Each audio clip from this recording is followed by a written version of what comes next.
sometimes when I was young. Well, as I got older, I started to witness my father hit my mom. The reasons varied from anything from whether he didn't like her attitude or she confronted him about something in their relationship to issues that they had with my grandparents. And that put a strain on me as a child and my relationship with my grandparents and my aunts. Then he decided that he was going to be polygamous. He was going to adopt the polygamous lifestyle, which my mom's parents were completely against. And that just caused more controversy and more tension within the family. But as I got older, you as a kid, you get used to these things. This is just how your family is. I grew up isolated because I was also homeschooled. So along with, my father being polygamous and him delivering his children at home, he also homeschooled his children. So I did not really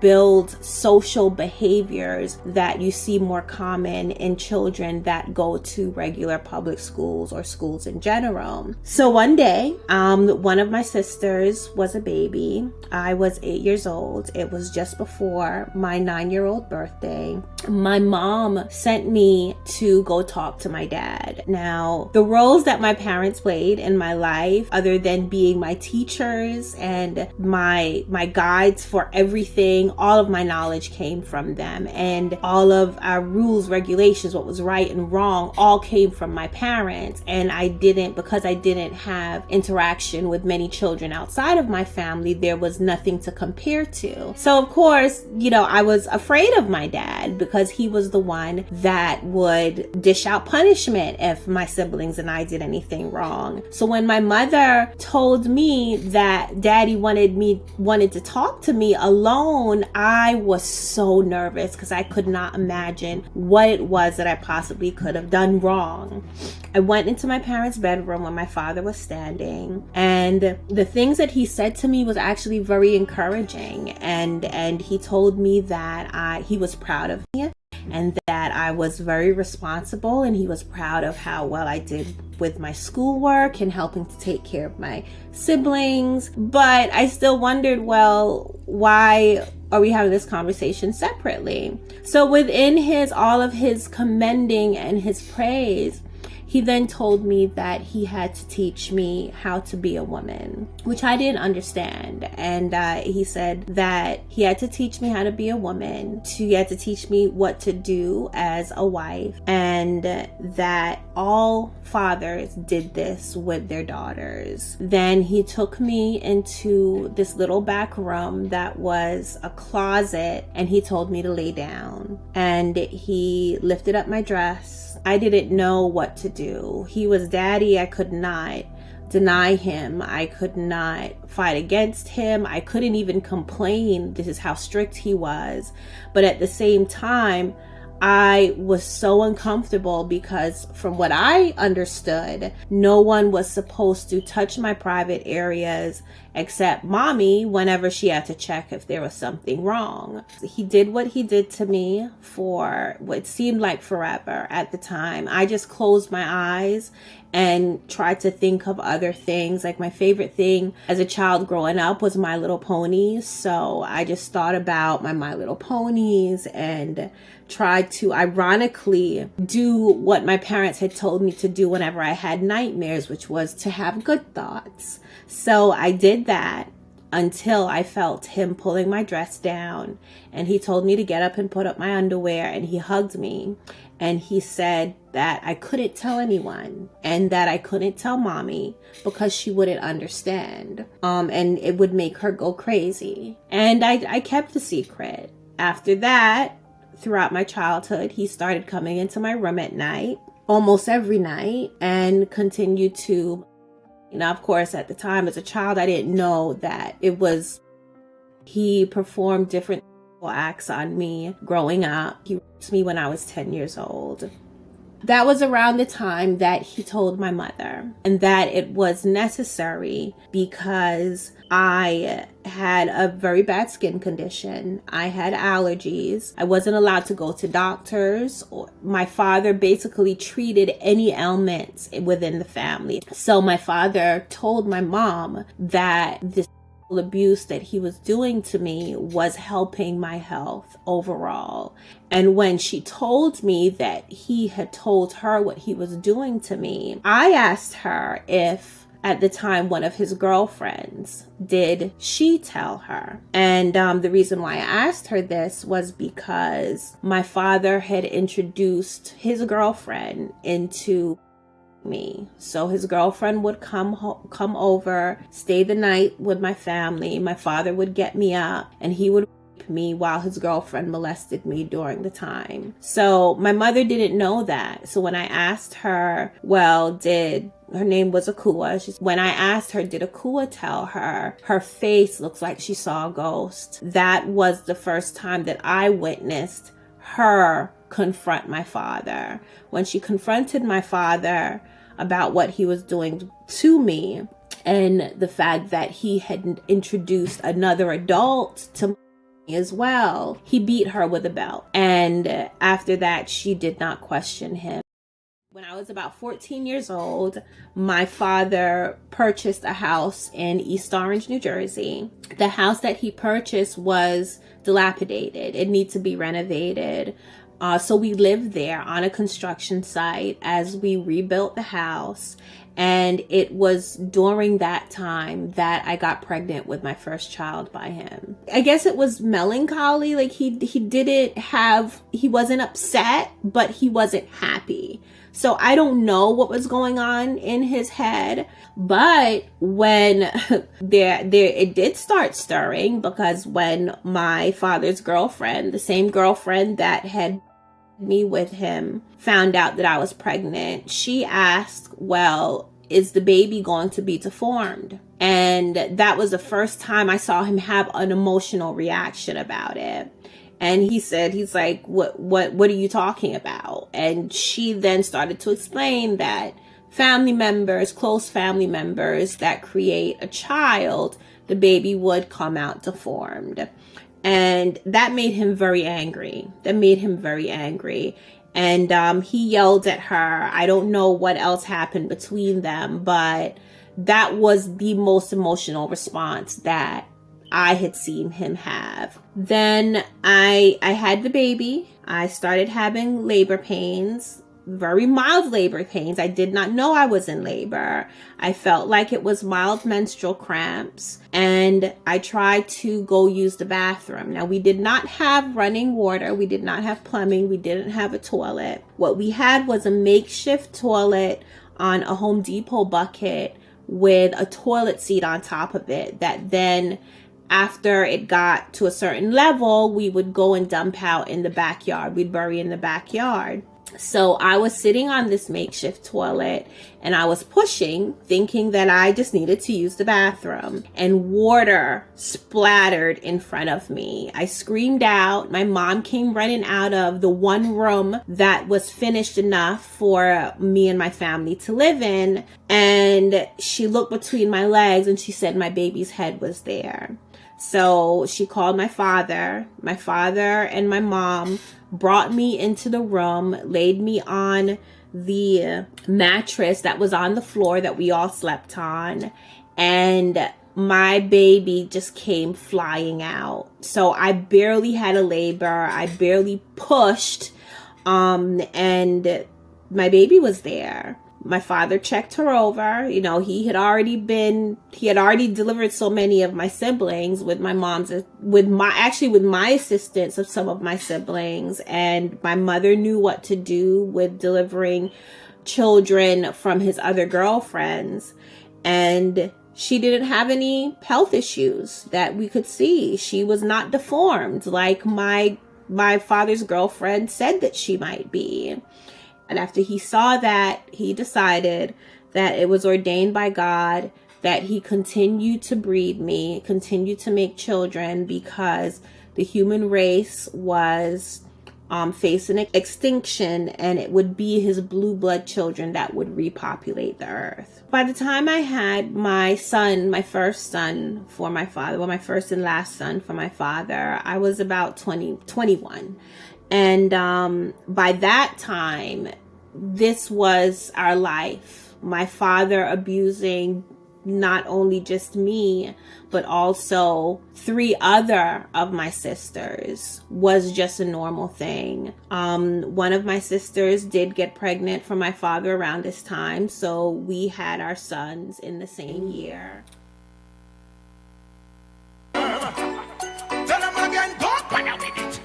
Some man claim that they love the woman, but they love to push and shove the woman. Say they know how to treat the woman, but they love to batter and beat the woman. Some man claim that they love the woman, but they love to push and shove the woman. Say they know how to treat the woman, but they love to batter and beat the woman.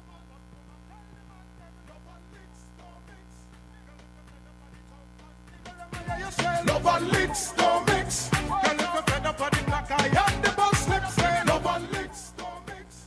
Girl, if you fed up on the jump and people, let me hear you say love and licks. Then one day, my son, who was 5 months old, my father was away on a business trip. My mom was still home.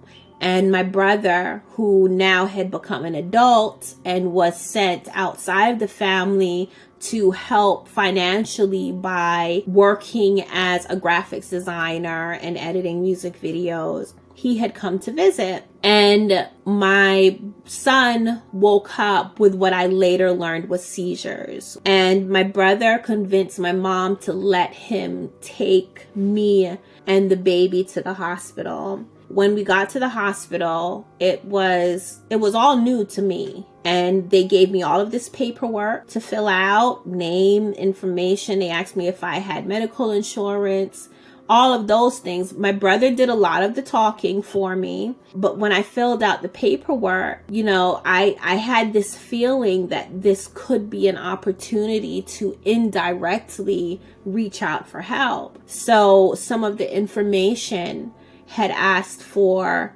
my parents' information and also my child's parents' information. And I put him down as both. So that raised a red flag for the social worker at the hospital. So she came and interviewed me. Then on one evening, a woman comes in, and it turned out that she was from what was at the time known as DIFUS. They're now known as DCP&P. And it turned out that the doctors did call state social services. And when she pulled me aside, the first thing she said to me was that she was taking my children. So I immediately clammed up. I now had my father threatening me, but then this woman wanted to take my children away. And then she did tell my father that she needed to come to the house. She got information about how many other children were at the house. She went to the house. And the next time she came back and spoke to me, she said that she was taking my other children into custody and she was bringing them in the hospital to check them out. And my father was compliant. He did not argue about it. He did not question it, but he maintained his threats to me that I was to not tell them anything. So when I say that all of this difficult, what seemed like its own tragedy with what my son went through ended up to be a complete blessing in disguise, because then my children were taking out of the environment, that the toxic environment that my father had created.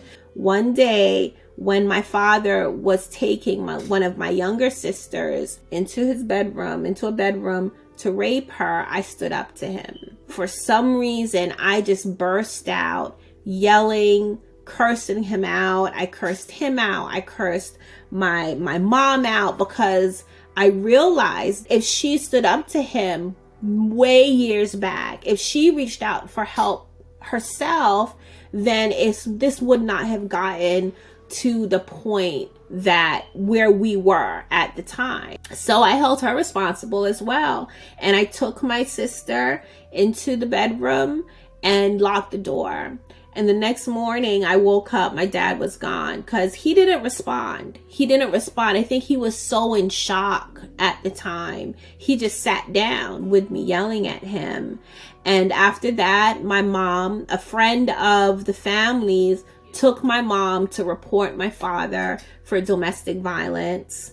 And then a warrant was put out for his arrest.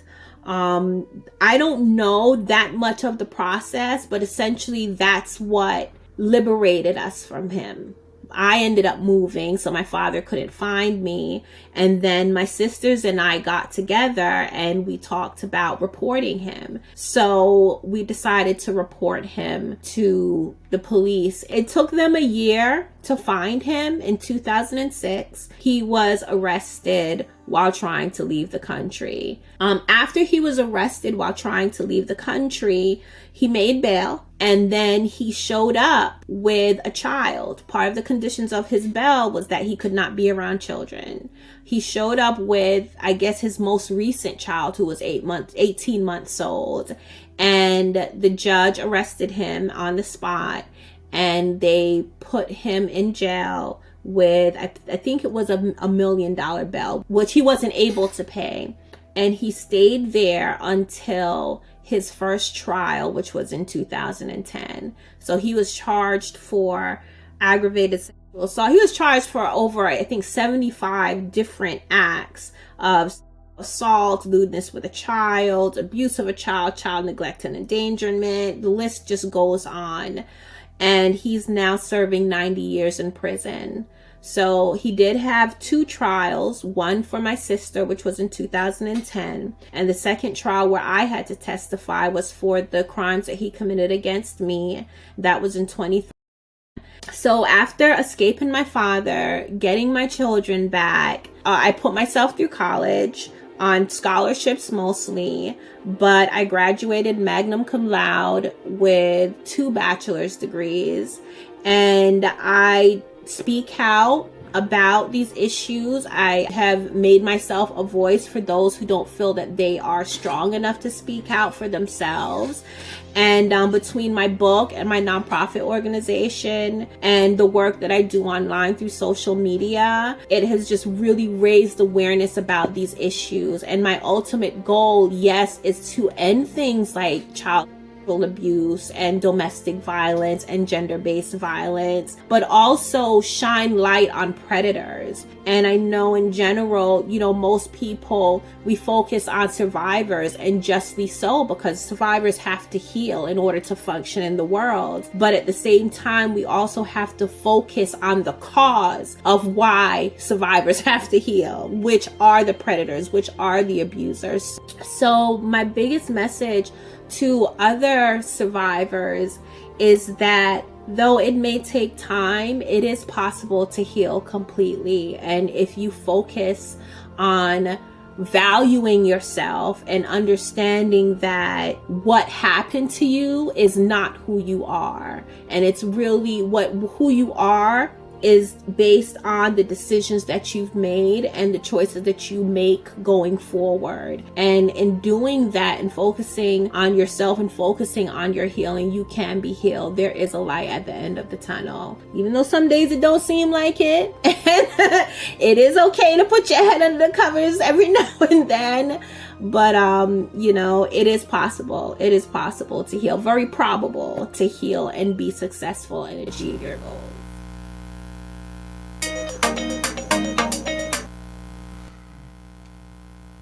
All right. Okay. This one is a little crazy. I don't know why, but that was the voice of Aziza. You're gonna see her speak with us live in a moment, and you'll never believe the personality of this person when we spoke with her. You will never know she went through this trauma.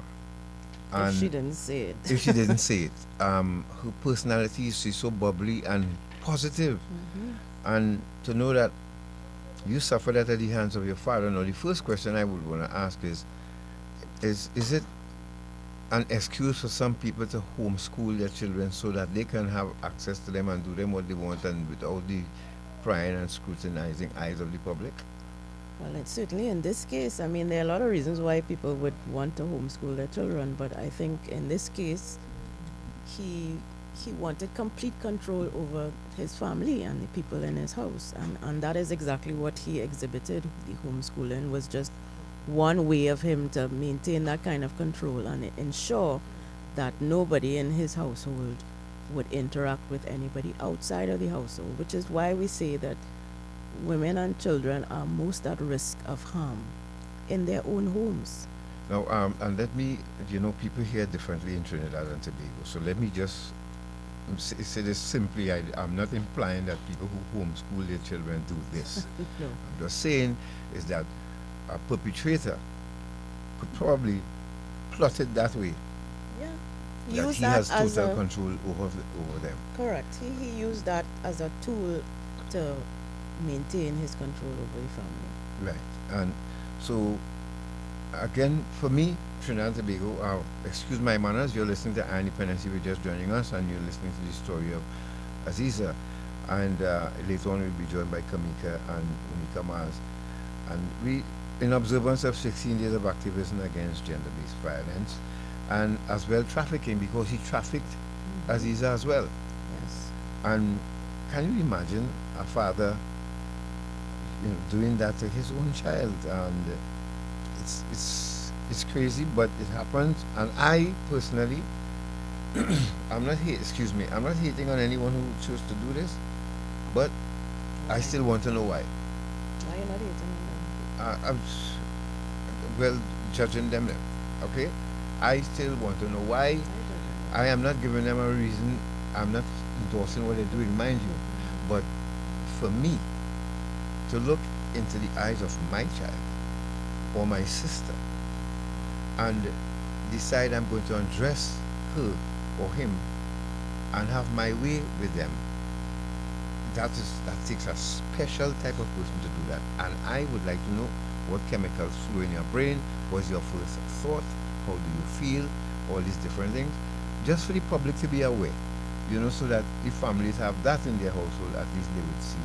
And I see think that is, we are casting him and labeling him as a monster, and of course his acts were quite extreme in terms of the family that he had, but these acts, the acts that he committed, are quite regular. You would be surprised at the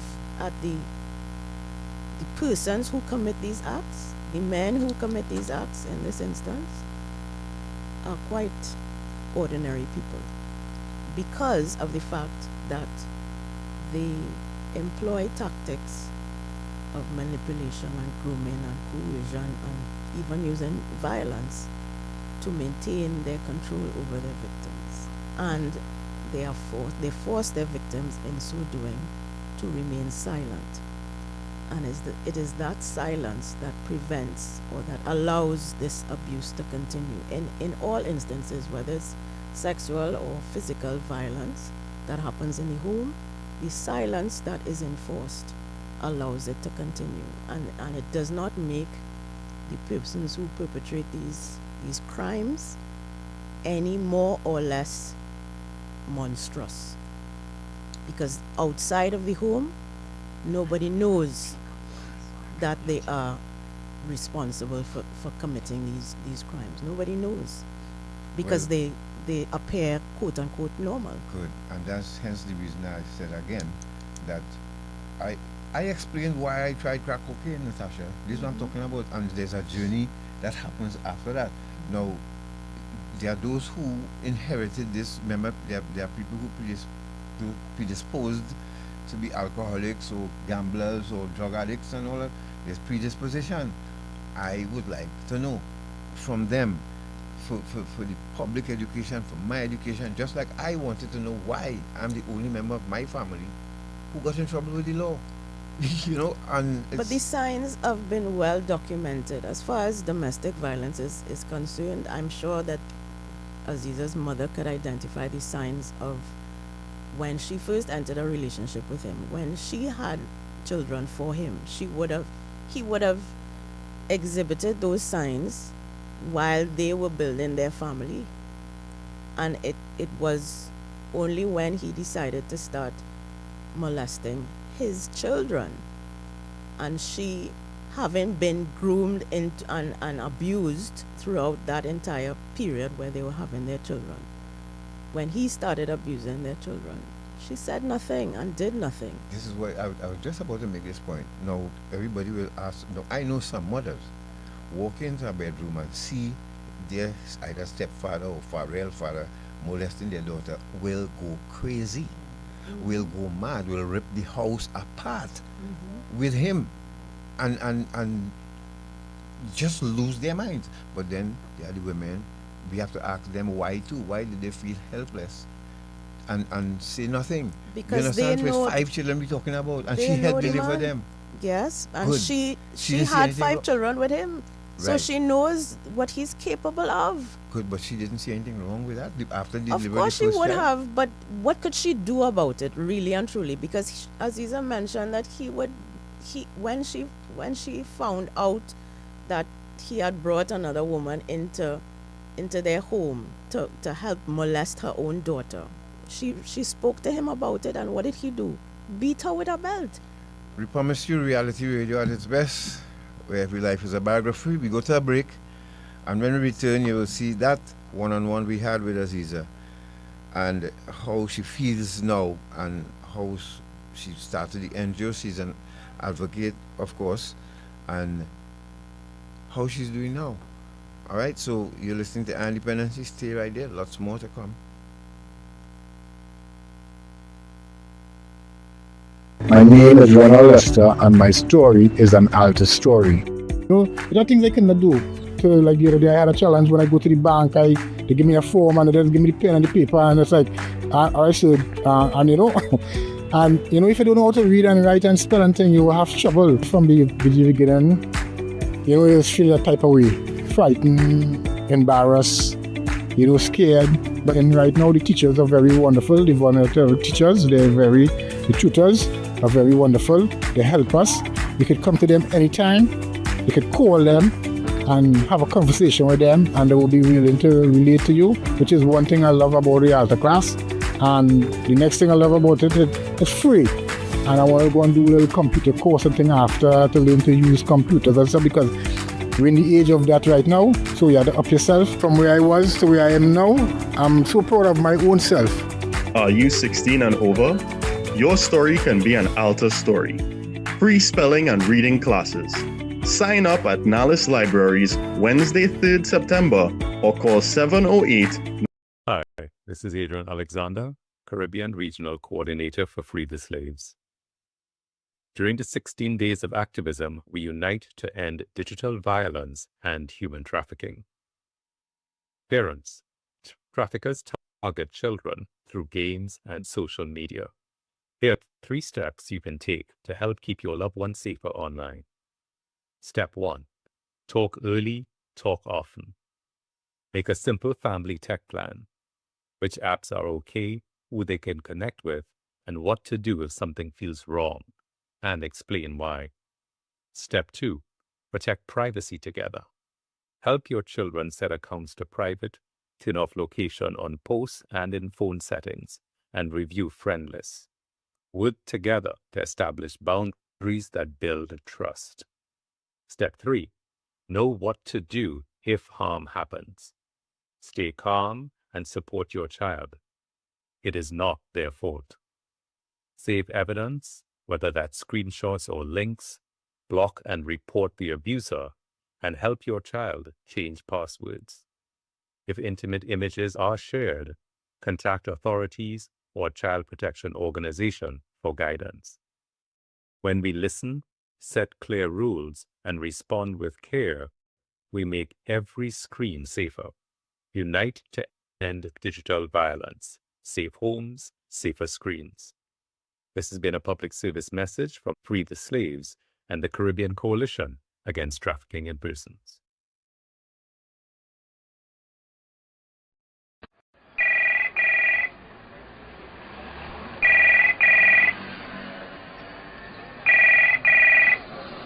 Hello. Hi, this is Patricia Kent from HMP London. Can I speak to Miss Sheila, please? This is Miss Sheila. Hi, I've got an important call for you. Please hold the line. Mommy, sorry. Oh God, Sherry, we looking for you all the time. 3 weeks now. Where you going? Mommy, according to Talia, I get locked up. I had drugs in my luggage and I'm in England right now. In jail. Oh God, Sherry, what? What you do? How you reach there? Oh God, how we gonna do? Oh God, Mommy, don't cry, don't cry, don't cry. It'll be alright. Sorry, sorry. Eye on Dependency. Reality radio at its best every Sunday on I-95.5 FM. Don't miss. The Trinidad and Tobago Prison Service Hotline 800 PRSN. It's a toll-free number that anyone can call to report any misconduct or illegal activities within the prison service. All calls are strictly confidential and would remain anonymous. Simply dial 800 PRSN. That's 800-7776. Leave a message and our team of highly trained professionals will treat with your report in a timely manner, promoting security, integrity, public safety, and confidentiality. Do your part. Thank you for staying with us. This is Eye on Dependency, and we are having this very special program in keeping with the 16 days of activism against gender-based violence. We are sharing the story, the journey, the very harrowing story of Aziza Kibibi, who is an American survivor of incest, abuse, and many other things. But she is a survivor, and she, like many others who we will hear from locally, we will hear from today, is turning her, as they like to say, turning her pain into purpose. And we are now going to share with you an interview that we conducted with her, where she recounts some of the things that you may have missed in that earlier clips that we showed you, and also talks about the what prompted her to leave that abusive situation. She talks about her relationship with her father, her relationship with her mother, how and why she started her NGO, which is called Precious Little Ladies, and ends with some advice for Trinidad and Tobago. Right, and remember, she was driving at the time, so don't panic. She has on her seatbelt. She had on her seatbelt and was on a mounted camera. Yep. Right, but it's an interesting interview, and again, we hope that you are learning something from it this morning. If you are having problems, just keep your radio standby. But if you're having difficulties, it's been a crazy morning technology-wise. All right, so if your feed drops at all on Facebook or YouTube, you just have your radio standby. All right, so let's go. Let's look at that interview we had with Aziza. I lost my children to foster care. So while still under my dad's oppression and control, he had went away on a business trip. And my son, who was only 5 months old, who he delivered at home, woke up with seizures. I didn't understand that they were seizures, but my brother happened to be visiting. We was like almost 2 years apart, so he was the next oldest child. So my father, because he was a boy, my father allowed him to get a job and be around where all the girls were kept isolated. He was visiting one day and my son woke up with seizures, and he convinced my mother to allow him to take me and the baby to the doctor. So we ended up in the emergency room. My mother called my father. My father came back home right away, and he threatened to take my son out of the hospital. It turned out my son was grossly malnourished. At that period, my father rarely let me go outside. He had a very strict schedule of work that I did for his production company and when I could feed and take care of my son. So that essentially led to my son being malnourished. And that's what was causing the seizures. So just my entire life of living under this kind of stress and this survival mode, I was always kind of looking for a way to get out of my situation, like whether it be some kind of sign or maybe trying to detect if someone was willing to help. But I had the responsibility of my siblings and my family and not wanting harm to come to them during the process. So when I went into the hospital, not really knowing what was entailed when you go through, you go to the emergency room, you fill out paperwork. I saw an opportunity on the paperwork where it asked for the father of my children and my father. It had something to do with insurance. So I decided to write in his name as my father and his name as my son's father. And that raised the red flag in combination with him coming to the hospital and cursing the doctors out and saying he was going to take my son out of the hospital against medical advisement, and social services were called. So for whatever reason, they interviewed him, they interviewed me, and he allowed them to go to the place that we were living at the time and take my children. So they only took my children, and there was 2 girls, my 2 older children. But they didn't take any of my brothers and sisters. They only took my children. And that process of fighting to get them back, I educated myself. My caseworker was extremely racist. She was uncaring. There were different ways that I tried to discreetly let them know that, look, I'm in danger. And I'm trying. My father monitored everything. Anytime I would get on the phone or have interviews with them, he was present. And I eventually became more and more empowered until one day I finally just stood up to him. He was about to abuse one of my younger sisters, and I just told him, no, I'm not going to let him do it. I cursed him out. I cursed my mother out for allowing it to go on. Like, it's something, and that's what I say, the power of education and knowledge is that when you are ignorant, it's you don't have confidence, right? Education really builds confidence in you, and it's extremely empowering. So while I was working to get my kids back, that's when I started learning about what pedophilia was, what domestic violence was, and I started feeling more confident in the possibility that if I did run away from my father, then someone on the outside would help. So that's essentially what led to it. And his response to me standing up to him was honestly very shocking. But then it just goes to show you that his personality, he preyed on those that he felt was weaker than him.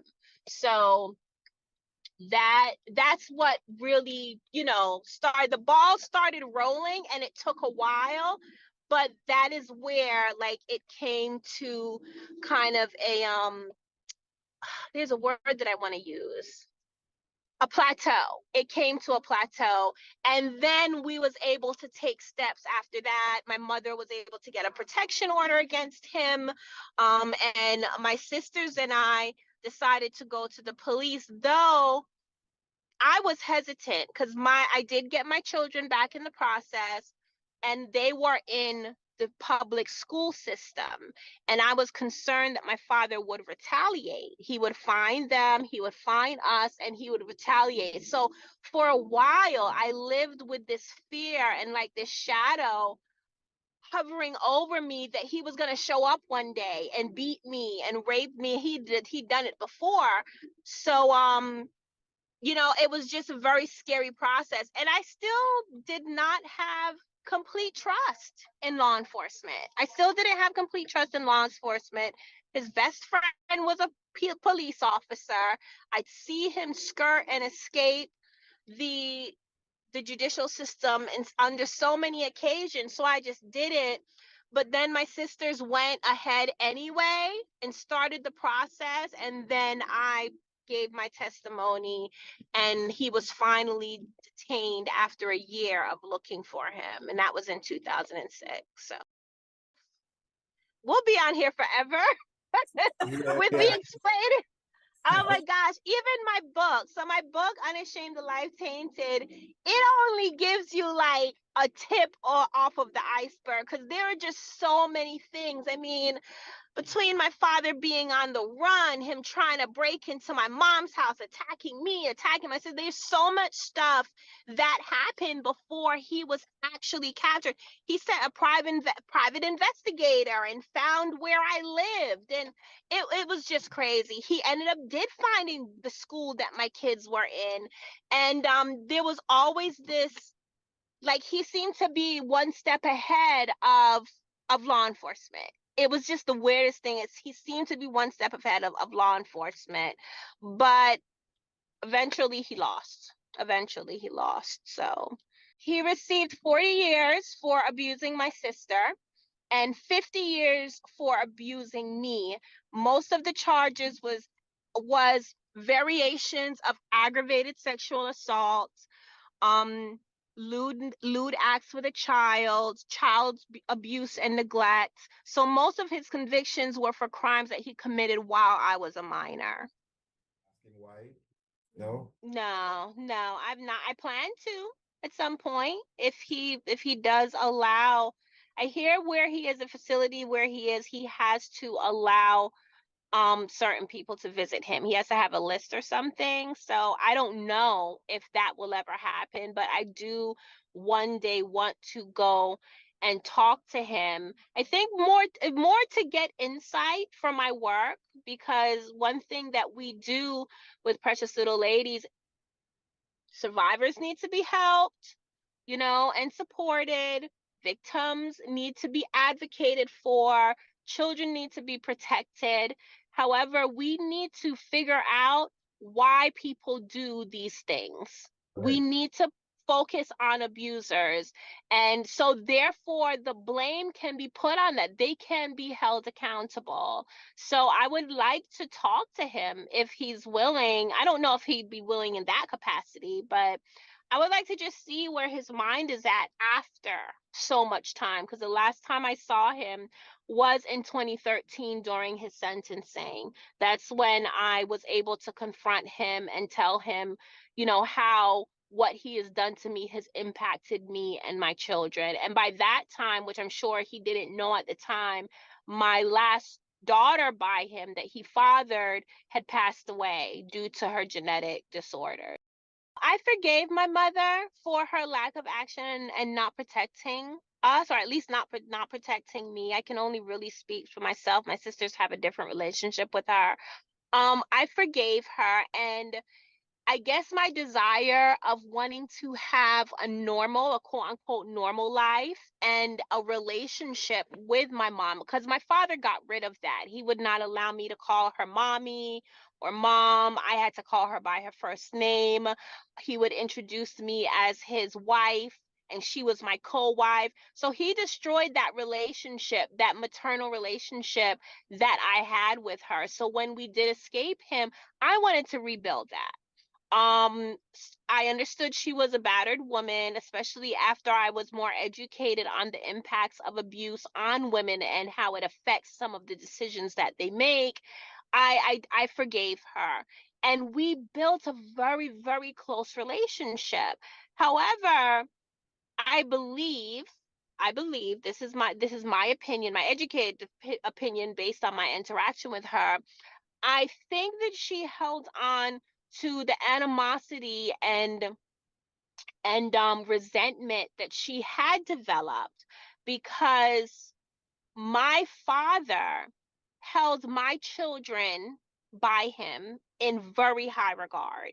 He considered them his royal blue blood children. So he had decided that he was going to spoil them. They weren't allowed to cry. I grew up being beaten by my father, all of my siblings. He used corporal punishment. His family is from the South, so they believed in spare the rod, spoil the child. But when it came to my children by him, he did not want anybody to hit them, yell at them. It was like they were little princesses as far as he was concerned. And I think my mother developed a resentment for that, which then after I got my children back, and even though I felt that her and I had developed a semi-normal relationship, at least a good enough relationship that we functioned, I felt we had a healthy functioning relationship, she would treat my children differently. You know, they were always getting in trouble with her, and I just felt that she continued to resent them, and that part of whatever damage that was caused by our life, she just never focused and healed on. And it just started manifesting more and more, and it got worse to the point that um my children then started recognizing it. They, you know, would complain to me. They talked to me about incidents, about her, whether like one of my son, apparently he did something, my younger son, who was actually for my ex-husband, and he spanked him, she spanked him, and it turned out he didn't do anything. So she was like quick at the trigger with them. And as my kids got older, they just started seeing it more and more, and I tried to talk to her about it, but it never, we never resolved it. So between that, her just not taking responsibility, I thought she had healed more, but she really hadn't. She asked me to unpublish my book because, and stop speaking publicly, because she felt it was preventing her from getting a job. So I just recognized that there was still a lot of selfishness in her, and I decided to love her from afar. I mean, I love her. I adore everything that's beautiful about her, but there's clearly something in her that I felt was not healed enough to then interact with me and those that I loved, you know, in a healthy way. So I'm cordial. Sometimes I see her at my grandmother's house or we run into each other, but as far as what our relationship used to be, it's nothing like that.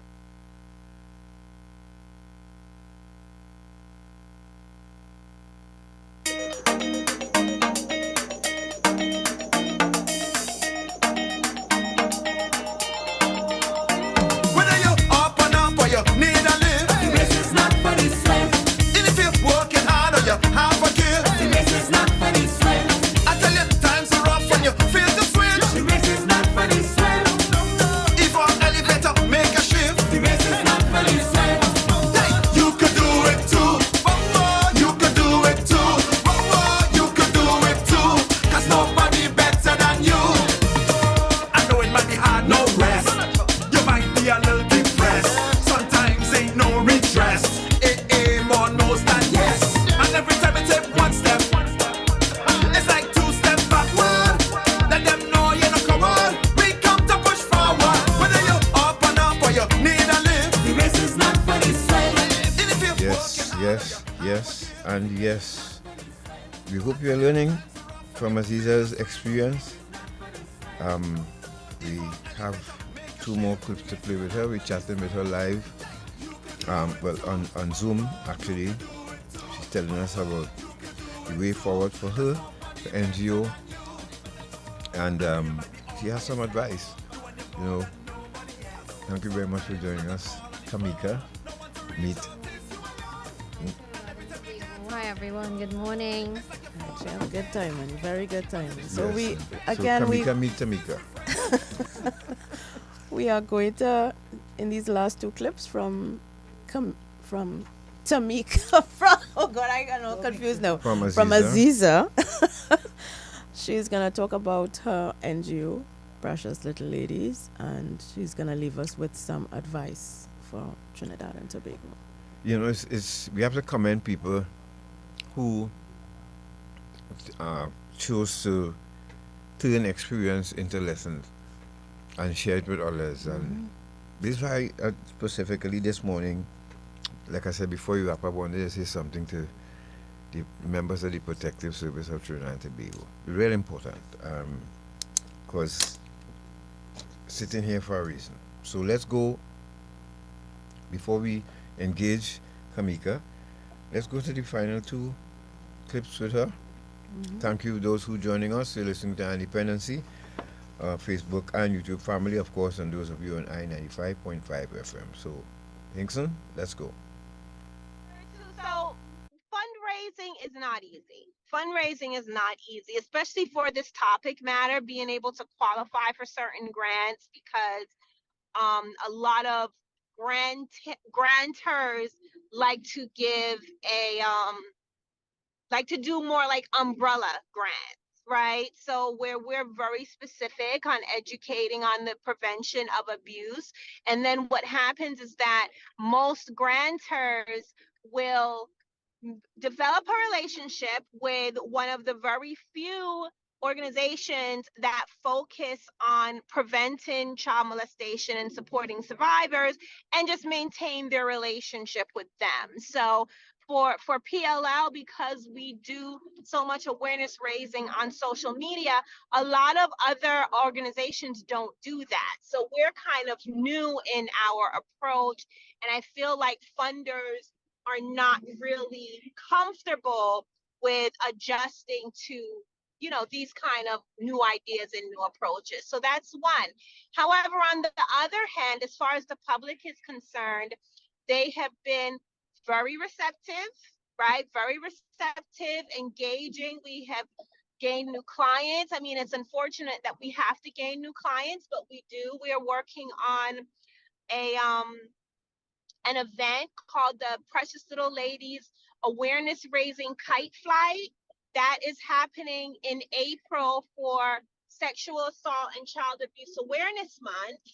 And it's gained a lot of interest and a lot of, especially community partnerships. So the last time we put it on was in 2019 before the pandemic. So I am excited that I have been, and the organization have been, and my mission has been more widely spread out, like with raising awareness and my notoriety, that I think that this time around the event is going to be very successful, get media coverage and all that. So that's what I'm working on now. The second thing that I'm working on is incest. So in the United States, most states, the incest is considered a crime. Two close family members having sexual relations or getting married is considered a crime. However, there are 3 states where it's not.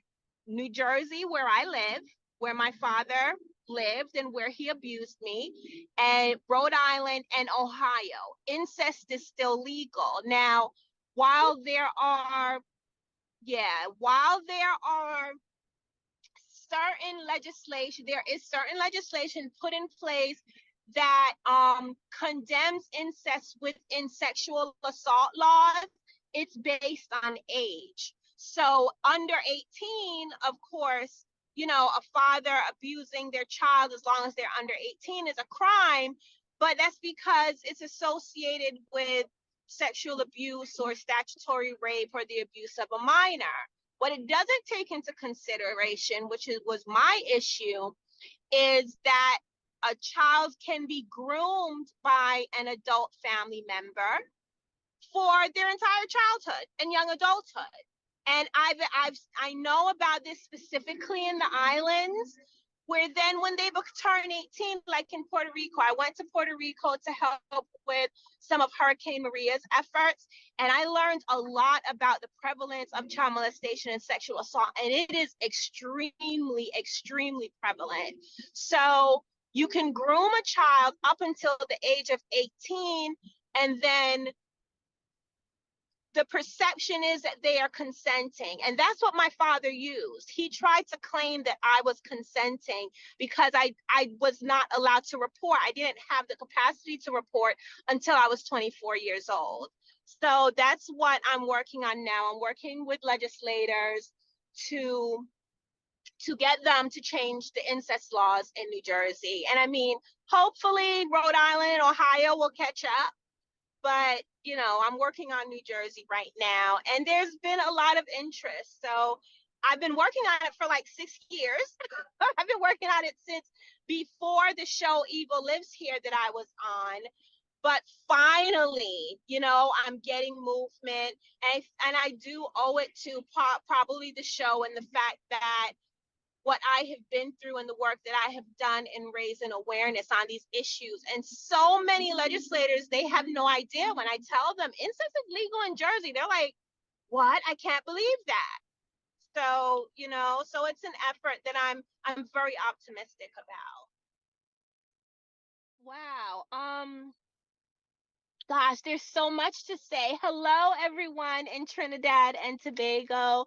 One, I want to say you have to be brave. If you, even as a bystander, whether you are a victim, a survivor, or a bystander, somebody that knows someone who has been affected by any form of sexual assault or child molestation, you have to muster up the bravery to listen, one, to be able to speak up. Our hashtag is it's okay to tell, to understand that you're not alone. Unfortunately, there are other people going through what you are going through and can understand where you're coming from.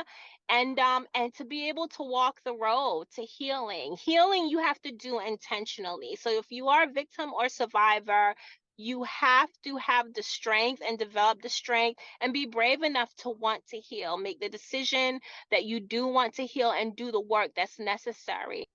And for anyone who knows a victim or survivor or wants to support, even if you don't know them personally, but you want to support them, you have to be brave enough to want to educate yourself on the impacts and then compassionate enough to communicate with someone that has been traumatized in that way. So it's tolling, but I believe that humans are powerful beings on many levels. If you believe in a higher power, which I do, I am God loving, then pull on the strength that God has given you and apply it to doing the work to help others and supporting others and essentially making a change in the world and putting this stuff to an end. That's it. So that was Aziza Kibibi, and we were fortunate enough to have an interview with her after watching that Unfiltered Stories piece. And there are many other interviews that she's done that are available on her YouTube channel and on her website. She has done a lot of speaking up and out and on behalf of survivors like her. And we commend her for the work that she does and is continuing to do. And we are grateful that she found the time to speak with us and to share some insights as to how do we address this very serious problem of gender-based violence. So before we move on, always like to help our guests. So the person who wrote Killing Me Softly, someone asked, was written by Charles Fox. The lyrics was done by Norman. Killing Me Softly with his song was written by Charles Fox and Norman Gimble, and of course other people contributing. Laurie Lieberman, she actually recorded it first. Right, and then Roberta Flack is who made it popular. And unfortunately, I think it was Laurie who actually wrote it, but she was not given the credit because it was rewritten for Roberta Flack. And then the Fugees made it even more popular. Yes, correct. And it was that video that Aziza's father directed. And that won so many awards. So he was not involved in the production of the song itself by the Fugees, but he was a music video director. So anytime you hear that track, your mind should fall on or remember Aziza's story.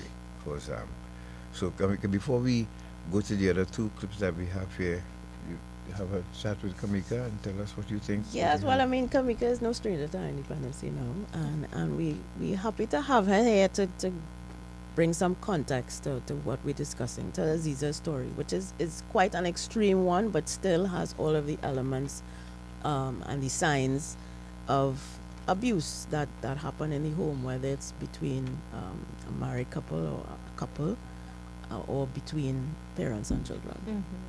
So welcome, Camika. Thank you so much for having me, Gats and Natasha. Thank you, Trinidad and Tobago. So, I really just came to give you a few pointers this morning on how you overcome the effects of abuse, all of the things that you can do to really start your healing journey. It's so good when persons like Aziza can share their experiences to help others, because there are many people out there who think that they are alone or this only happened to me. It didn't happen to anyone else. And when persons like her share those stories, it helps others, regain their voice, find their strength, and know that things can change. You can move forward from this, you can heal, and there is life after this type of abuse and stuff. But starting with the whole process of, because Aziza spoke about what took place when she eventually left, or the first step to her leaving that situation because she was unable to before. Is that how difficult is that for a person who is in that abusive situation and is looking for a way out? I always say leaving is difficult, right? Because especially like in Aziza's case, you have that trauma bonding that took place where the trauma and the love for the person or the respect for the person is linked together. And there's a part of you that wants to leave very badly, but there's a part psychologically that is tied up there, and it's hard to break free. So that breaking free starts from within your mind and within your heart, I would say, firstly.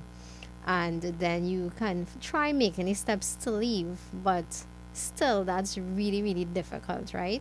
I think it's even more difficult where sexual abuse is concerned, especially parent and child, than a husband and wife situation.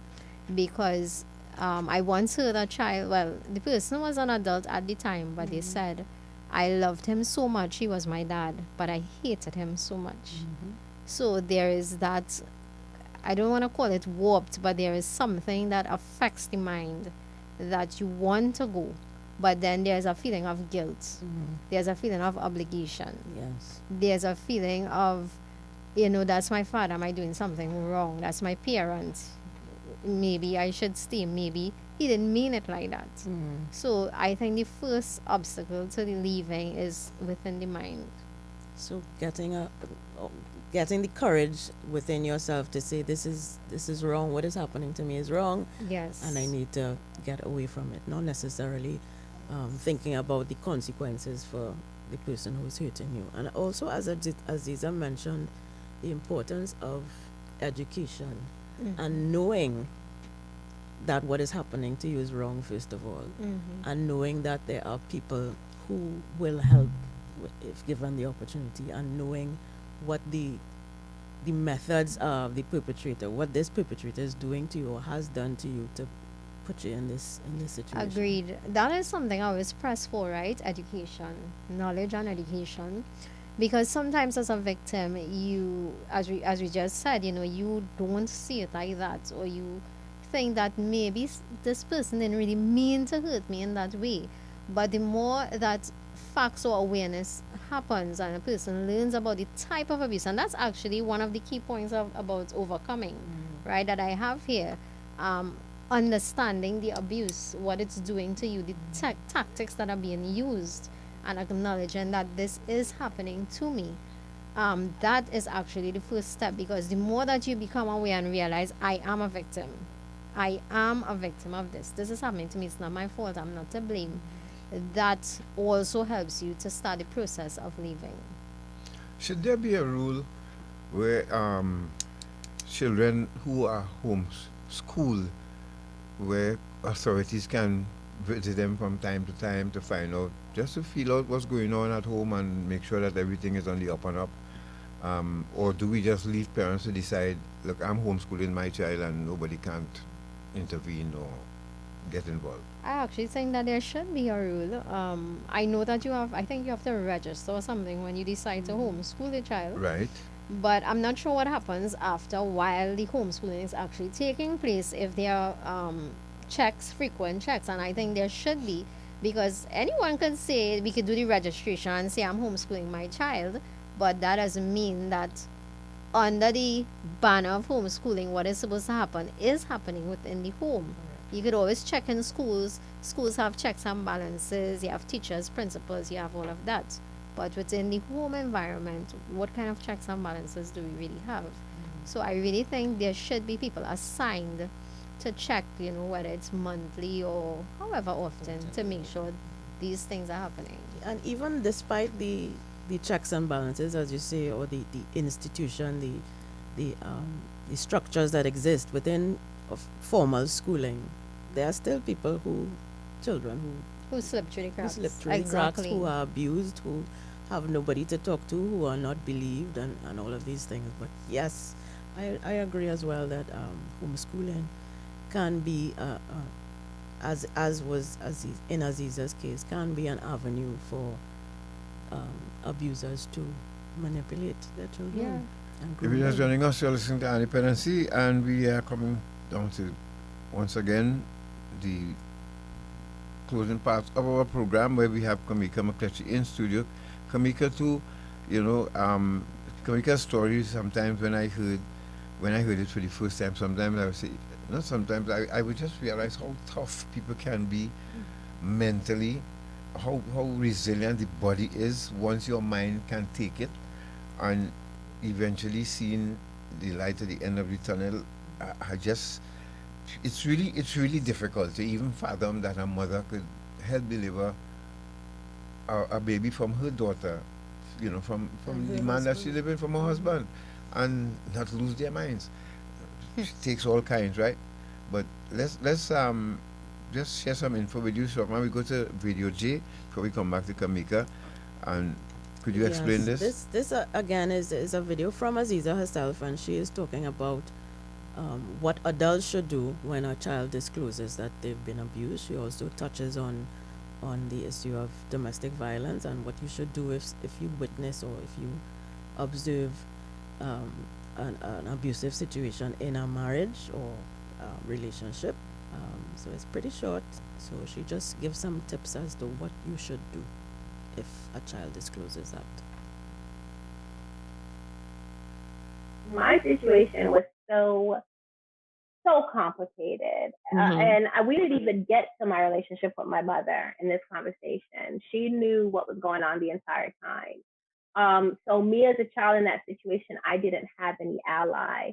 I would say that if you are talking to a child in that situation, you would have to let them know that you believe them. I say that for anybody that is suffering abuse, and if they build up the strength to even tell you what is going on or hit you, and you have to first and foremost let them know that you believe them, because the psychological space during that time, especially when you have your parents telling you that this is the right thing and you haven't even really developed the difference between right and wrong, but you know in your heart, and that was me. I knew in my heart. I mean, my father was hurting me physically. But he's telling me that this is what's supposed to happen to me, and then I have my mom rubber stamping that. So it was difficult to make decision. Well, who do I tell, or could I tell anybody, or is this even really wrong?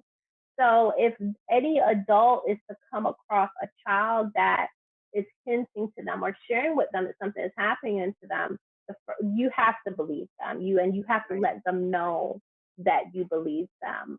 And then the steps really depends on the situation at the time. Who else is that child in contact with? Who can be trusted? If it's a doctor or a teacher or an aunt or an uncle, and really let those people know to try to develop more communication.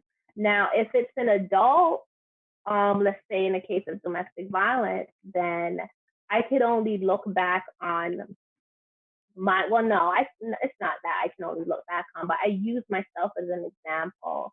I would want someone to, one, yes, believe me, to at least seem like that they have some form of understanding, and then gives me resources. And that's what Precious Little Ladies does. Like, well, it takes 7 times, at least 7 times. The statistics show that it takes at least 7 times for a woman to successfully leave an abuser.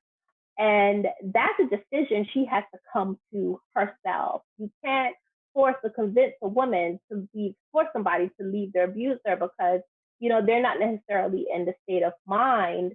They may see you as an attacker, or may see you as somebody that don't understand. So information and education. And I think for me, when I did finally stand up to my father, that's what it was. I had information and I started being educated on the system and what resources was available to me. So it's really about just letting a survivor, or at this time a victim, know that, you know, you are a hand that they could grab onto. I think that's the best thing that we can do. It's a complicated situation, and yes, it does depend on the situation. And I just recommend everybody to just educate themselves as much as possible. But a lot of adults do not believe children who tell them that they're being abused. Camika, let me just jump in here quick. 7 times, she said, it takes someone to make up their mind to leave an abusive relationship. Very correct. Because somebody was challenging that here. One time we did a program and said, well, why don't you just leave, just go? Nobody's stopping you from going, 7 times. Yeah, because there are mental bars. There is a conditioning that takes place before the actual abuse. So, you know, that person is conditioned to accept the abuse. They're conditioned to stay, think they are helpless, think they can't do it on their own. Nobody's going to love me like he or she does. There are a lot of things that happen, and that abuser takes that time, right? Whether it's 6 months or a year, to condition the person. They will even start telling you, as we talked before, you know, your family and friends don't care. They don't have your best interest at heart. So when you decide that you want to leave or even think about it, you're either in fear, because threats would have been made over time. You think you cannot do it on your own. If you have children, worse yet, and you're financially dependent, you already think you can't. You may hear things like, nobody's going to want you with those children. Nobody can't love you like I love you. Nobody's going to believe you. Nobody's going to believe you. Where you going with them children? You never went to school. You didn't finish school. Those kind of things, right? It all depends on the situation. If you came from an abusive home, look how your mother and father treat you. Where you going? So there is all that conditioning, and that is why education and knowledge is important. And people like us, we need to help them, because once they realize they have that support, they're not alone. It happened before to other people, and you could come out. That helps them to break the mental bars. So 7 times. So the first time, look, I make up my mind, I'm gone. And then you have a conversation, and then the person beat you down and say, look, what were you going to do? Yeah, because you have to take into consideration the honeymoon, all that cycle, the honeymoon stage that takes place. Like for me, there were times I left. I remember going to my cousin and staying. And, you know, there were different reasons I returned. One, they would have that honeymoon stage where he would call and say he's really sorry. Didn't mean for that to happen like that. I really love you. Let's build a family. Let's make this work for the children's sake. Then there were times my elder children would call and say, Mommy, he beaten up on this one and he beaten up on that one. I would come back for their sake again. Then there were times I just felt like I can't leave them now, so what should I do? Where I could run with all of them. So I'd run for a time and then feel like I'm a burden. Because remember, I'm being told other things. So I'm a burden now to these people. I have to go back. Right? So it's a back and forth. And then you have the trauma bonding. Because I remember the last time I left, and I knew it. I had the knowledge was put in. I was like, I'm a victim and all of that. But I'm telling you, that first few months, I had to battle my mind. Because there were days I got up and I would hear this voice saying, it's not that bad, you know. Maybe you just exaggerate it. How do you think the children looking at you? Yeah. Even at that point where you have experienced the worst of the worst, you are still, your mind is still telling you, it's not those voices. Because, and that's something I'm working on with the ladies I work with now, something called narrative identity, and our listeners can go to look up on it, right? Narrative identity is formed from childhood and it goes into your adulthood. So there are these narrations that happen in your mind, and they are formed from since you were small by all the persons that speak into your life. So that is where you have those things coming up, like maybe it wasn't that bad. You minimize the abuse. Maybe I could go back. Maybe it could work. Maybe I could be different. Maybe I could be different. Maybe if I pray harder, if you're in church, he will change now. Yes. Let me try this other route. If you pray what? You pray if harder. You pray harder. You can change the person. Yes. Yeah, and those are a lot of things I hear from time to time, but it's all about your narrative identity. It's something really... So from the time I learned about it, I saw the value in dealing with that, because it's really very powerful with persons who have been abused. And not only that, Aziza spoke about the father now introducing girlfriends. And I remember part of your story too. You told us about a situation with your marital while you were pregnant. Yes, he brought someone in to have a threesome. I could not, up to this day, every time I run that back to my mind, I say, it's bad enough already abusing your wife. Yeah.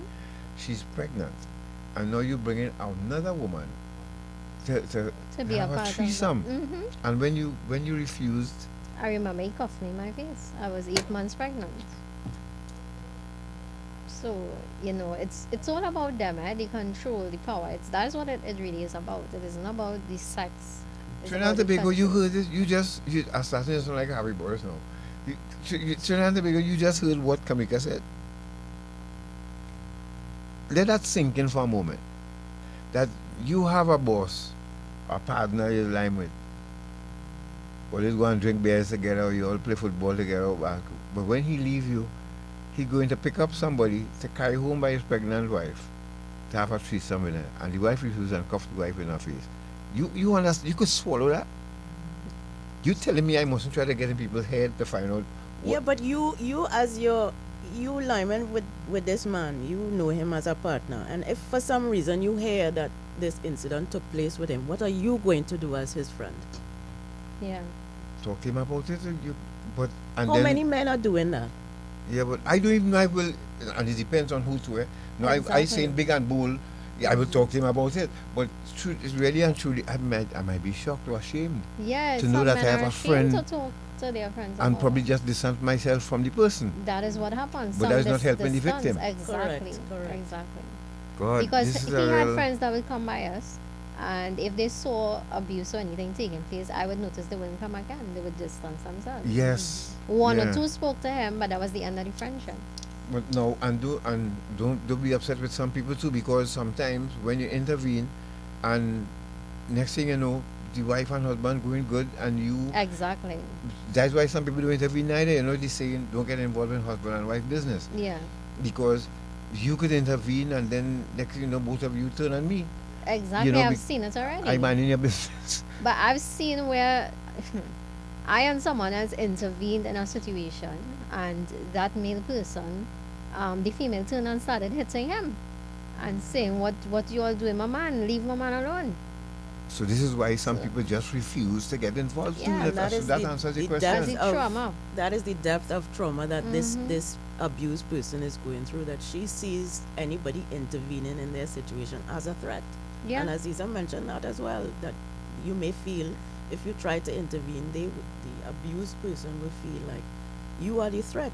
And you see what happens as well is that the victim thinks that, suppose he turns on me after and said I allowed that. There are consequences. So I have known cases where, that person was manhandled, and then it was turned and said, well, you allowed it. You didn't do anything to protect me. Wow, if you're just joining us, you're listening to Independency, and this discussion is as deep as it is wide. Don't hang up.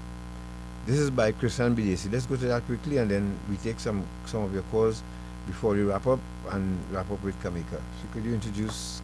Yes, this piece again was the winning piece in the competition held by the Trinidad and Tobago Association of Women Judges and the Caribbean Association of Women Judges.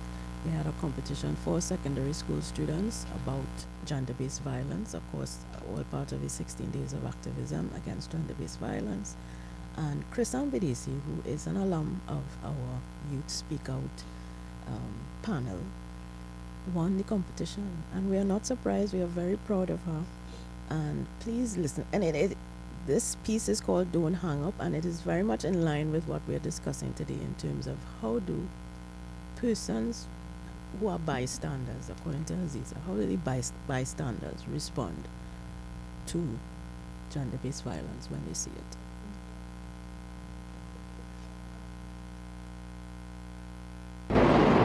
I am not a hero.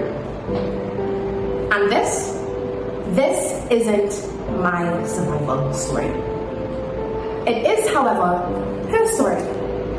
And so I'll do my best to help you see. Because it all started with a 999, what's your emergency? I've been here 1,000 times before. But this felt different. I mean, it's not every day that you get a 999 call from a mother. It's not every day that mother was brave enough to even mutter a word. And it definitely doesn't happen in a way where the mother and children were able to get away from him. It's actually quite rare that you hear the quiet whimpers of children in the background. But every day, I hear victims say that this call was a mistake. And so I do a double take and say, don't hang up. As a matter of fact, let me put on my headphones because I don't want you to think that you are ever alone. You see, it's a classic GBV nightmare with a husband who came home drunk from somewhere, intoxicated, infuriated, indoctrinated into a system that made him believe his wife would be the perfect candidate for a punching bag. Born to shine and feel protected under the illusion of a happy bride, but forced to be used, bruised, and abused. Nobody likes to hear that fact, and for some reason only start to pay attention to the price of likes and shares in a social media intervention. I keep answering calls that sound the same. Different names, different voices, but always the same pain. And sometimes, if I close my eyes, I can hear them between the clicks. The ones who called, but I'm not too quick. So please, don't hang up. I hear her swallow her cries as she says, maybe if I stay quiet, he'll stop this time. He's never been this vile. I promise he'll be okay after some time. But we both know it's a lie. I guess that's how victims cope with this life, that danger that wears familiarity like a cologne, sweet at first and overblown. He says that he loves you, but the scent that lingers is black and blue, vindictive love turned illicit. I ask, is it worth it? Of course, the answer is no. And I already gave the dispatch my signal to go. But how many more women like her must go through this alone? We say we're in it together, but I guess that doesn't consider violence because of my gender. Don't hang up. It's not just the police who need to take this call, it's you all. If you hear fighting through your neighbor's wall, don't hesitate. Make that 999 call. These women aren't fragile, they're fire. Tired of burning in a world that keeps preaching but never actually learning. You can't only rely on operators like me. Can't you see? We need the mindset of a brother's keeper mentality. The understanding that hearts bleed louder than fists ever could. Teach your sons that manhood isn't in power, it's in doing good. You can't heal what you hide. So stop pretending and let this cycle of abuse die. You want to make a difference? You want to stop gender-based violence? Then don't hang up. Don't hang up. Don't hang up. Don't hang up.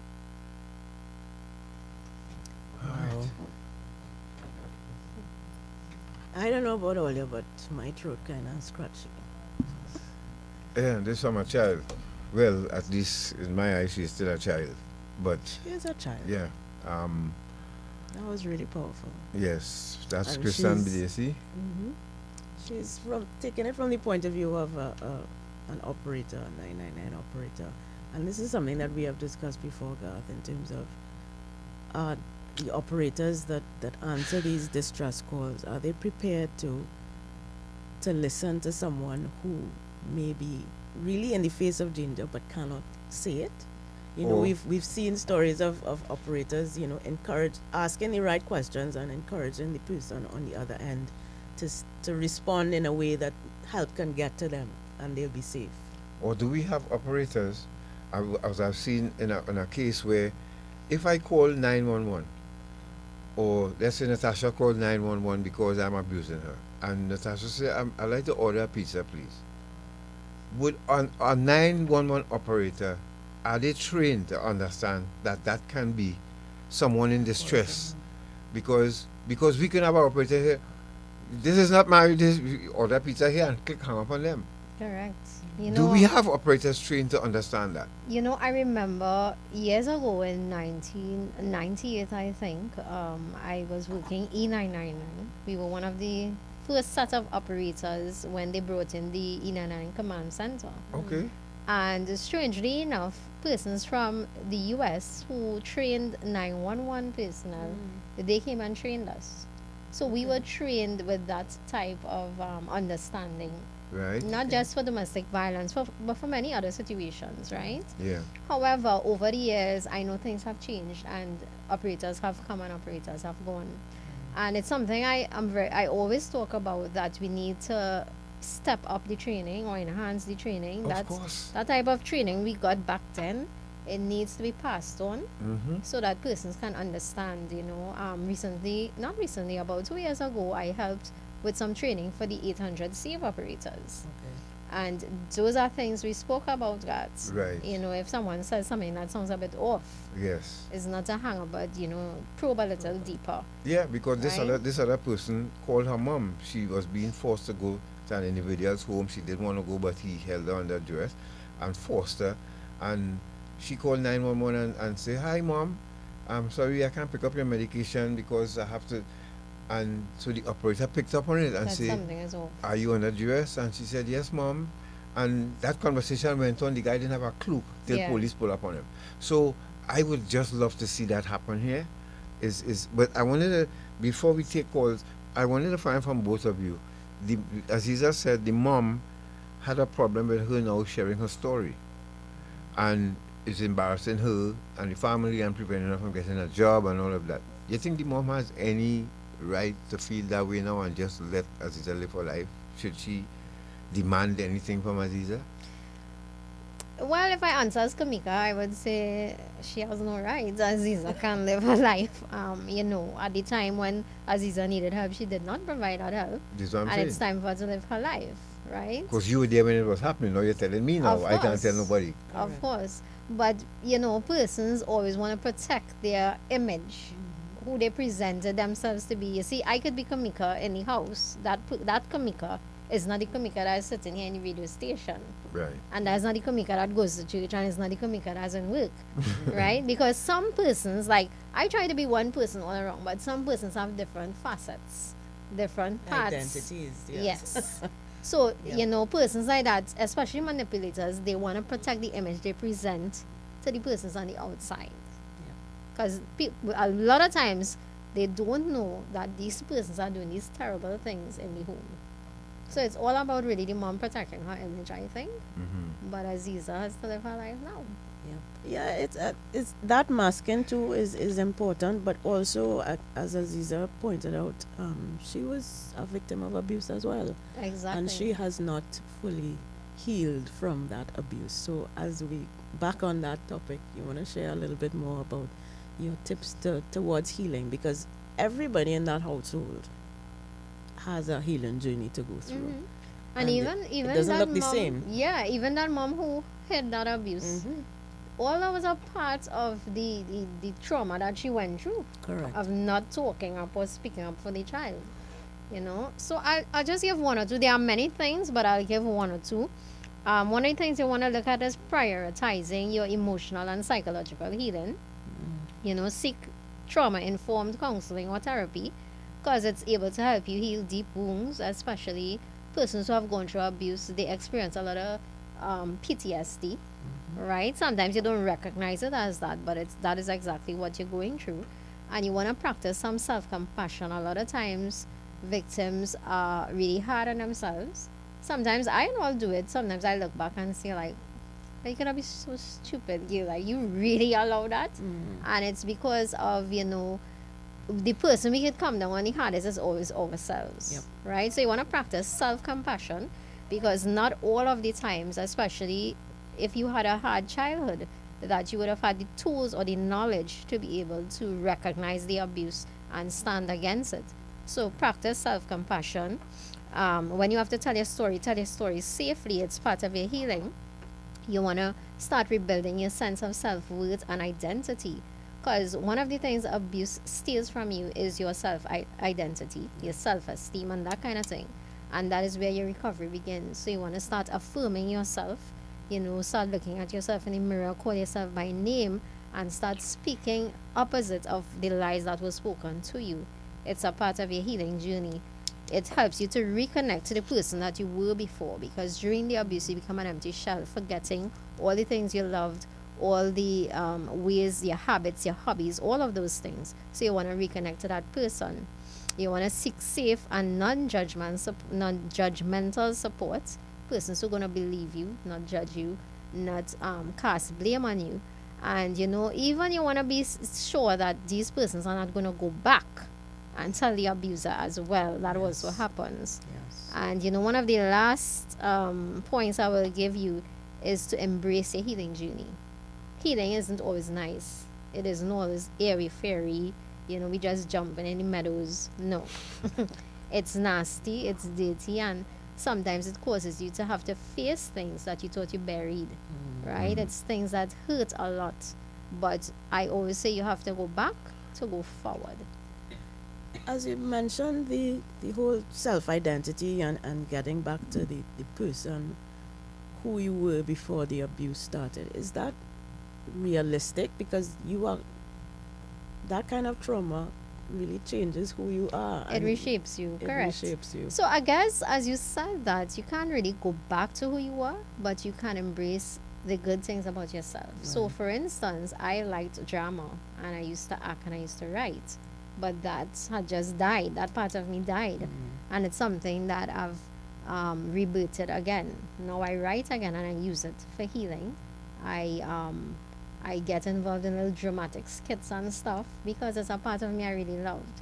So I guess you can embrace parts of you that died, but you will never be the same. You actually are going to be reshaped, and you can be reshaped for the better. If you're just joining us, you're listening to Independency, and we can take some of your calls at 622-3937 if you have any contribution to make to this discussion, or anyone who's suffering out there who recovered. We'd like to hear your story too as well. But I'd like to say to parents, so you can call us at 622-3937. I'd like to say to parents now, you see, as the Christmas, the carnival season approaches, we are having calls from parents about children who are going through psychosis with the drugs that they're using. People, I am warning you again, speak with your children for God's sake. Speak with them. Don't let them get involved in any drinking competition. I see a new thing now where people chugging back this 75 over proof rum. And some of them passing out, you are going to poison yourself. It is called alcohol poisoning. And the people who are around you are cheering you on and watching you do it, they will not be able to help you. Please, there are perpetrators out there who walking around with pills that your child or you may never remember what happened the next day. So you cannot even help police to tell them what happened to you. We are living in a different time now, and I'm asking you all, please preach, beg, plead, talk to your children. And even beyond that, Please. I think it's important as well for parents to build their child's confidence, understanding, educate them about the risks. It's not good enough to tell them not to do it. Yeah. Just telling them to say no to drugs is not it. You have to ensure that they are confident and assertive within themselves to say no, to not put themselves in those situations, and to understand the risks of what they may see their peers doing. Because the generation that we have now, they ask a lot of questions. They Yeah. are not like us when we were young. We just take whatever our Follow parents fashion. said, right? Yes. They ask questions. They are very smart. So it's important to really educate them, tell them why, show them the effects that they understand, you And know? pink cocaine have reached our children. Where's pink cocaine now? It's a lab-produced cocaine for opioids, and they're made available to children in the streets now. It's They dyed go pink into just parties. to It appear died, attractive. to appear attractive, but it's all chemicals. But I heard a Lab-made. story recently about a young man that passed away a few months ago. He got a gummy from a friend. Yeah. And he tried it. He started seizing and he died. Yeah. 6223937. Please. I saw the news last night where they said they arrested, I think it's 15 children in schools who either buying or trafficking. Yeah. And rest assured, they're not doing that on their own. You know, it's No, adults. It had to be an adult giving it to them. Yeah. yeah. Correct. So please again, that's all we can do on you now to the servicemen of Trinidad and Tobago. Let me tell you this. You see, that uniform some of you wearing. I could name at least 100 people who would like to get that back or get there, to be in the position where you are today. The position of trust that you have placed on you when you get a rifle and a sidearm that's beyond. You have achieved a milestone in your life, and once you join the protective service, your family joins with you, not you alone. And remember, you know, it's sorry I have to use this medium to speak with you all, because I like to do it in person, but I haven't had the opportunity to for a while, and it's unfortunate. So, but I can do it from here as time permits. I am begging you all, hold on to your career, please. Now. Don't live to regret it, because there are even retired soldiers. If you call them out in the morning, they reach their work before you. I'm asking you all to please respect your uniform, and to children who are family serving in the protective service. You serving too, you know, and your conduct, and some of the things that I heard, but your conduct reflects on your father or mother in uniform too, because people may expect better of you. But to those of you wearing the people's uniform, or loving gloves, who have an opportunity to be in the work, as we lovingly call it, cherish it. Otherwise you will live to regret it later on, because you'll find yourself home, and if you have a family, worse yet, because now the wife alone will have to be taking care of things, and your past will follow you, because every job you apply for, they'll want to know where you work last, of course. And once you get a dishonorable discharge, or you leave the work in disgrace, it will follow you for a very long time. Question: How do these organizations prepare its members to face the challenges that they will experience in the work and at home? Because there's a tendency, or I don't know if it's a myth or reality, that persons, men especially, who are in protective services are more than likely abusers and in the home. How does that institution or those institutions prepare them to deal with the stresses of the job? Both men and women, because there are some women too in uniform who are very abusive at home too. Yes. You see, the thing is, you can only prepare a recruit physically, and depends on the level of intensity of the training mentally. But if there's one thing you cannot do, is prepare their DNA to change. So what correct. is in them is in them. You cannot vet that. You could put them through 100 psychological tests. I know what I'm talking about. For instance, if I live in Toko and I want a job in the prison service or police service, and before an interview panel, and they'll ask, but we see you live Toko, how would you be able to get it? That's all right. I have family in Port of Spain. I will get somewhere to stay, because I really need, I'm really dedicated to serving my country and so on. from the time you hear they pass out, and you try to give them a double duty, you will hear, but I live in Toko, they forget. Not knowing that they ask them that before they sign on the dotted line. You cannot vet that. Yeah. And that is the problem. But, and as I always tell people, I cannot stop them from going in certain directions, but I can show them the future. It's a painful one, especially wearing a uniform. You go in front of a judge, you go in front of a magistrate, you for the high jump, because you should know better. Like I said, you know how much it costs for a rifle? And the state now will put that in your hands, for the kit that you wear. And all of these things, you are entrusted as an 18, 19, 20-year-old. You cannot vet predisposition. And that is where some fall through the cracks. But then it goes back to what Ms. Natasha was saying in terms of building children's confidence. Because if a foundation has been laid from inception, I mean, the likelihood or the probability of somebody who was grown to understand, the probability of somebody who was thought to understand moral values and ethics, someone who was pushed to understand that I am is a full sentence, so I don't need to be inveigled by the environment that I'm in currently. I think that by itself speaks a magnitude, because it takes me back to the saying where it says, you give a man power and see what he does with it. Because when you get a uniform, there's a different power that is now thrown onto somebody. And that's what I'm saying. Are these institutions preparing these young men and women for that awesome responsibility? How is that being done? You're right, it's an awesome responsibility. And I don't know for now, but I know when we were prepared, and look, I still fell through the crack. No, but Mr. Gav, coming from your perspective, they train you all not to break in. Right. Right? Mm-hmm. So maybe that could be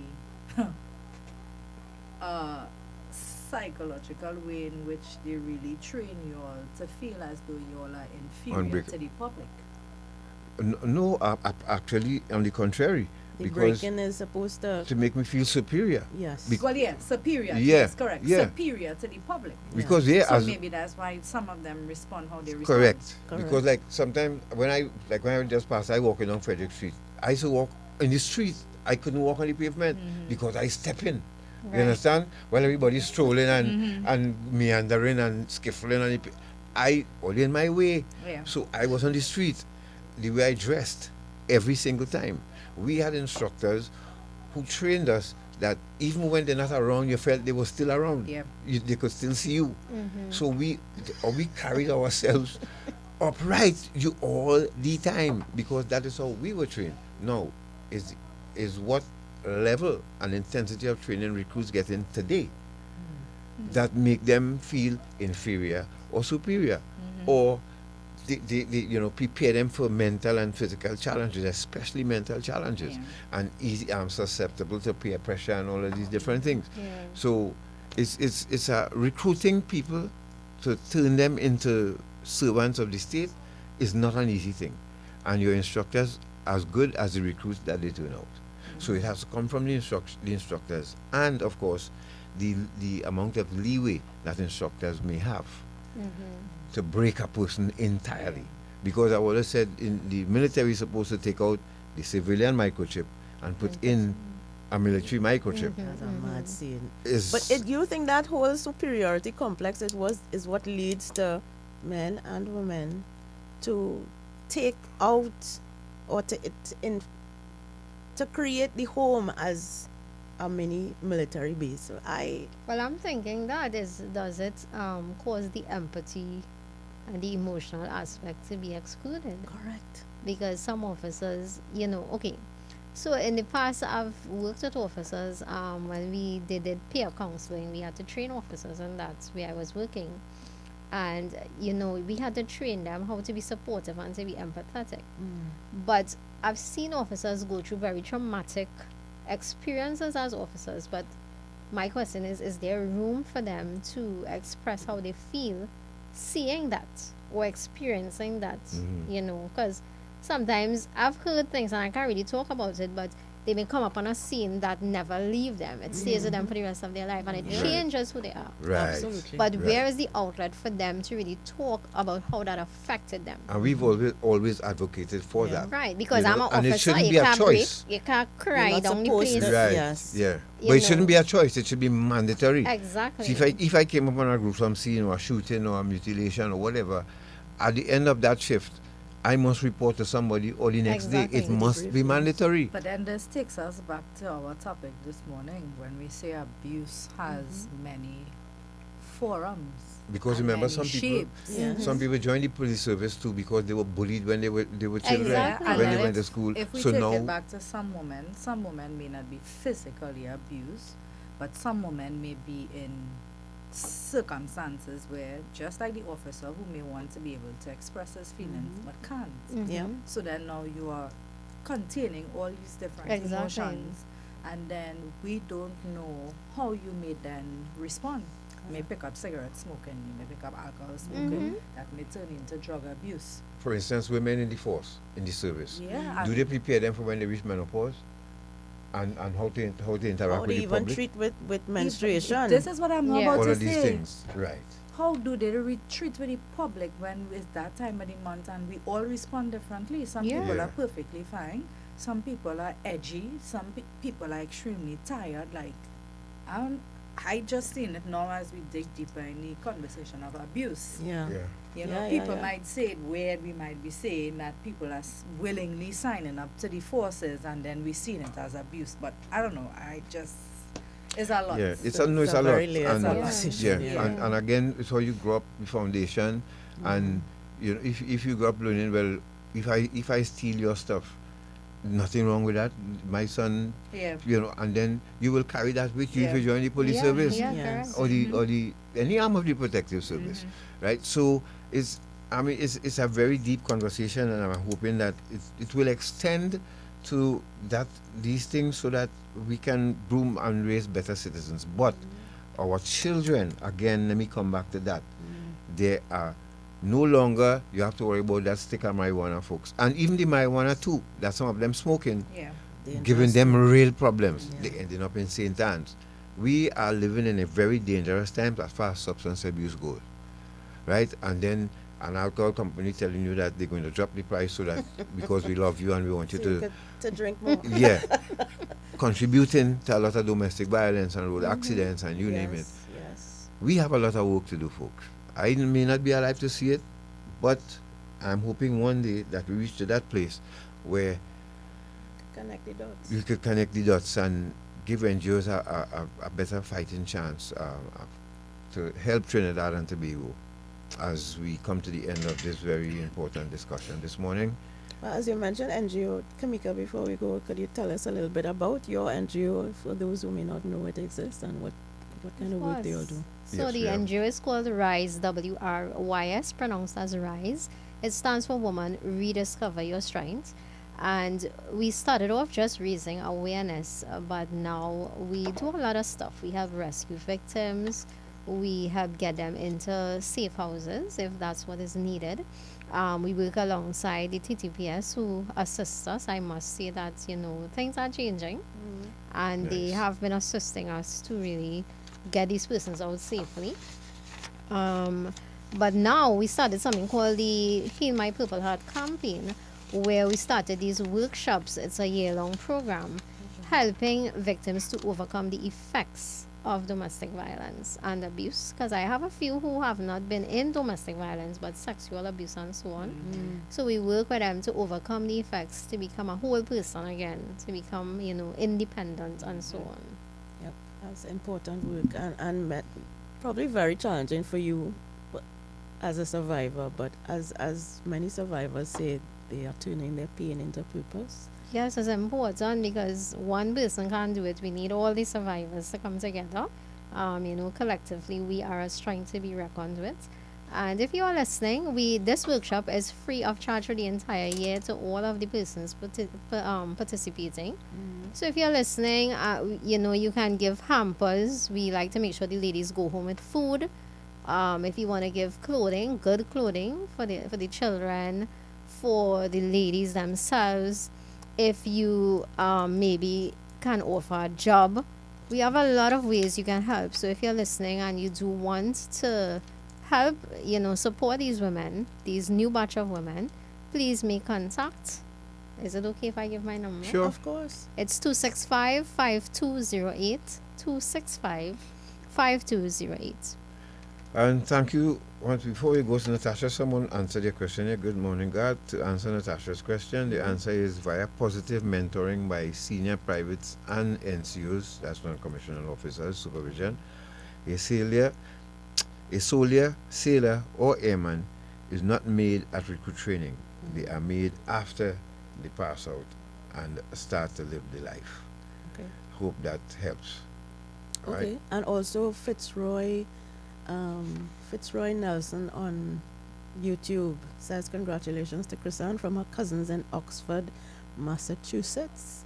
Thank you very much for tuning in, and we would definitely convey that message. I'm sure our mother Susanna is tuned in. I'm sure Chrisanne is tuned in as well. They are regular listeners of Iron Dependency. So again, we extend our congratulations to you for winning this competition, and And the women judges for hosting it. Correct. The Trinidad and Tobago Association of Women Judges, and good stuff. We on borrowed time now. Please, let's go. Thank you very much. We've shared some very difficult truths today. Like confusion too, Yeah, we on borrowed time. Yes. So we've shared some very difficult truths today. From Aziza's story to the lived experience of our guest in studio, Camika McLetchie. And what stays with us is not just the pain in these stories, but the strength that it took to survive, to speak, and to help others to heal. During these 16 days of activism and beyond, the message must remain clear. Abuse thrives in secrecy, and it ends when communities choose to confront it. We thank Aziza for the courage it took for her to tell her story, and of course Camika for trusting us again and the work that she continues to do with women affected by domestic violence and other forms of abuse. So if today's program touched a nerve for you, please don't carry it alone. Reach out to a trusted person or a support organization. Help is available. You can also rewatch and share today's program on our Facebook page or YouTube channel. Right now, these conversations do save lives, and when they are allowed to reach the right ear. So if you know someone who needs to hear it, please share it with them. And to those victims and survivors of human trafficking, and to the perpetrators, you know why you're doing it, but we do this on behalf of them as well. And just look out. Let's start it not hard. Let's start looking out for each other. So from all of us here at Our Independency, thank you for listening. We thank the Counter-Trafficking Unit, Ministry of Homeland Security, for making this possible. Thank you very much for staying with us. We'll be back with you next Sunday. Until then, take care of yourselves and each other. Tamika. Bye, Trinidad and Tobago.